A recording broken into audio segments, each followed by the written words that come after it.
என்னடா இப்படி போங்க அடிக்கிறீங்க? ரீசெண்டாக என்ன ஆச்சுன்னா, நம்ம ஒன்லி பிரியாணி சீரீஸில் இன்னைக்கு நம்ம எங்கே வந்திருக்கோம்னா, திருமலாவாயில் இருக்க காதர் பாய் பிரியாணி தான்.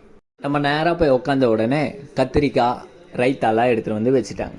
இன்னைக்கு நம்ம இங்கே என்ன ஆர்டர் பண்ணியிருந்தோன்னா, இவங்களோட ஸ்பெஷல் மட்டன் பிரியாணி தான். நம்ம ஆர்டர் பண்ண பிரியாணி நம்ம டேபிளுக்கு வந்துருச்சு. அந்த பாக்ஸை பார்க்கும் போதே தெரியும், கண்டிப்பாக 2 பேர் சாப்பிட்லாம். அந்த ஹாட் பாக்ஸ் ஓப்பன் பண்ணி பார்க்கும்போது என் மனசு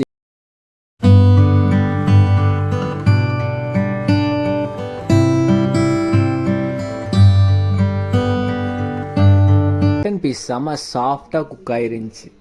அந்த பிரியாணியை நம்ம பிளேட்டில் ஷிஃப்ட் பண்ணி சாஃப்டான அந்த மட்டன் பீஸை கொஞ்சம் எடுத்து வச்சு எப்பவும் போல் ரைத்தா கத்திரிக்காயோட மிக்ஸ் பண்ணி நாங்கள் ஃபஸ்ட்டு பைட்டு உங்களுக்கு அந்த பிரியாணியை எடுத்து சாப்பிட்டு பார்த்தா அல்டிமேட்டாக இருந்துச்சுங்க.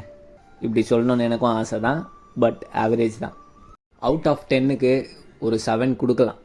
எப்படியோ ஃபுல்லாக வலித்து சாப்பிட்டாச்சு. அன்லிமிட்டட் தானேன்ட்டு இன்னும் கொஞ்சம் எடுத்துகிட்டு வர சொன்னேன். அந்த ஹாட் பாக்ஸை ஓப்பன் பண்ணால் அதில் சிக்கன் பிரியாணி இருக்குது.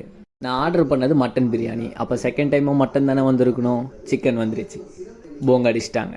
சரி, ஏதோ ஒரு பிரியாணி நம்ம வயிற்ற சமாதானப்படுத்துவோம்னு எடுத்து சாப்பிட்டு பார்த்தா மட்டனோட சிக்கன் தான் செம்மையாக இருக்குது. நான் அவங்ககிட்ட கேட்டேன், ஏன் பிரியாணி மாற்றி கொடுத்தீங்கன்ட்டு. அவங்க வந்து சாரி ப்ரோ மன்னிச்சிருங்க, மாற்றி எடுத்துகிட்டு வந்துட்டாங்கன்னு சொல்லிட்டாங்க. சரி ஓகேன்னு விட்டாச்சு. அந்த ப்ரௌனி பாக்ஸை ஓப்பன் பண்ணி பார்க்கும் போதே செம்ம டெம்ப்டிங்காக இருந்துச்சு.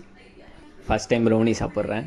ஃபஸ்ட்டு சாப்பிடும் போது அந்த மேலே இருக்கிற லேயரு ஐஸ்கிரீமோடு சேர்த்து சாப்பிட்டேன். ஒரு ஆவரேஜாக தான் இருந்துச்சு. என்னடா இதுதான் ப்ரௌனியான்னு தோணிருச்சு. கடைசியாக தான் தெரியுது அடியில் சாக்லேட் இருக்குது. ஃபைனலாக எல்லாத்தையும் வலிச்சு சாப்பிட்டு முடிச்சுட்டு பில் பே பண்ணிட்டு கிளம்பியாச்சு. காய்ஸ் மறக்காமல் அந்த சப்ஸ்கிரைப் பட்டன் தட்டி விட்ருங்க. Tata bye bye.